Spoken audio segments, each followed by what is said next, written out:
de l'intelligence logique et l'intelligence réelle. Lorsqu'on parle d'intelligence logique, c'est plutôt l'intelligence rationnelle, l'intelligence associée au mental, à la réflexion.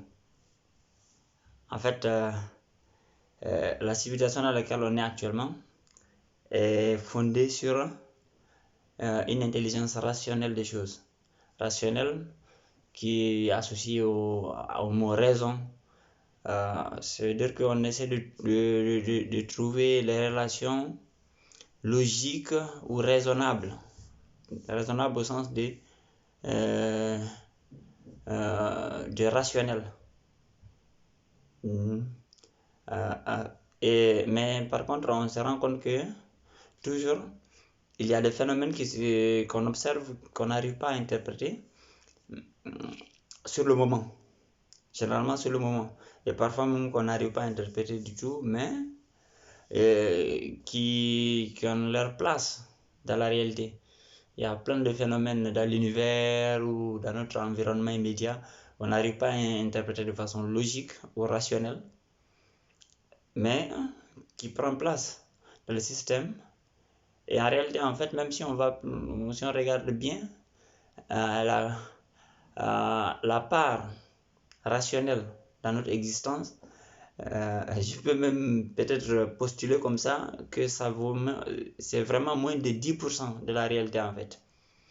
Moins de 10% est logique dans cette réalité qu'on vit.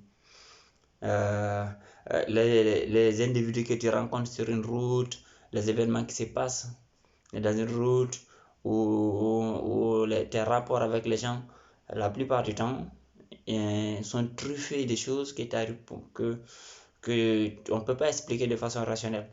Parfois, on ne se pose pas cette question, mais c'est souvent là aussi la source de notre souffrance.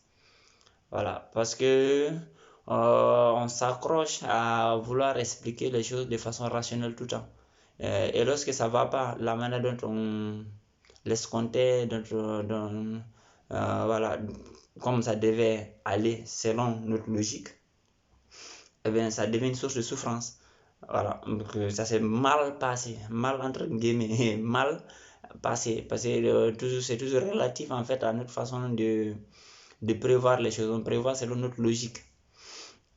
Mais lorsqu'on ramène ça en fait de façon en essayant de faire la corrélation avec les mathématiques par exemple, la rationalité en mathématiques, l'ensemble rationnel qu'on appelle Q, bon, pour les francophones, Q, c'est l'ensemble des nombres rationnels, l'ensemble des nombres qu'on peut dénombrer, les fractions et tout ça, l'ensemble des nombres rationnels.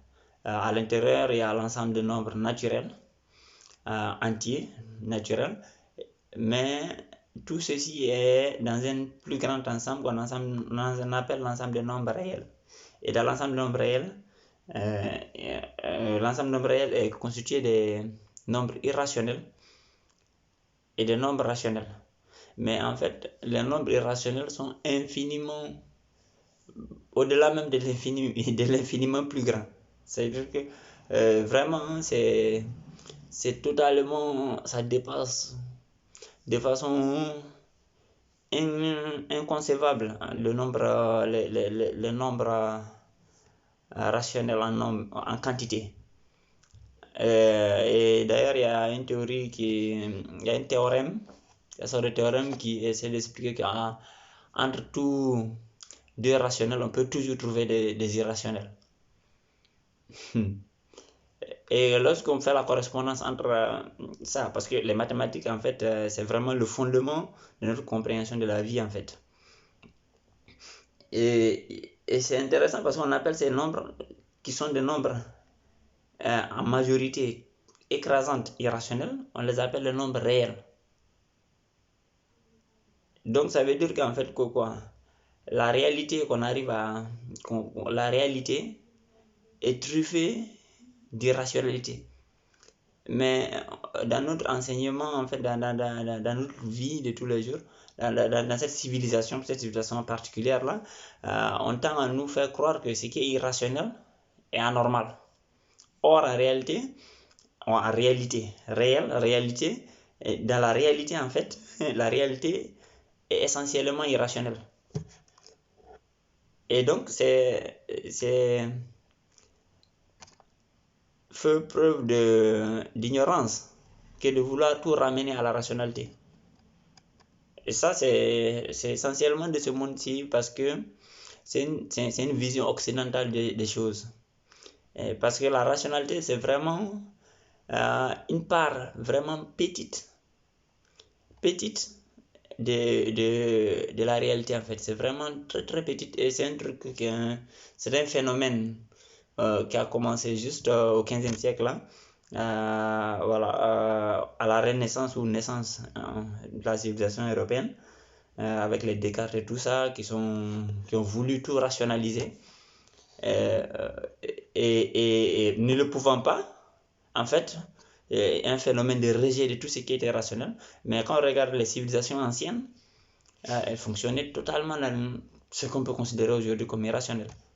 Et ça est pareil aussi dans notre vie de tous les jours. Lorsqu'on s'attache à expliquer tout de façon rationnelle, ça ne marche pas. Et ça peut nous ramener au concept de foi dans les religions ou dans toutes les philosophies anciennes. On parle toujours de foi. Parce qu'en réalité, on ne peut pas marcher avec la vie sans avoir la foi. Parce qu'on ne peut pas travailler avec des irrationnels sans avoir la foi. Et l'irrationalité ne va pas avec la logique raisonnable. On a besoin de foi pour pouvoir interagir avec l'irrationnel.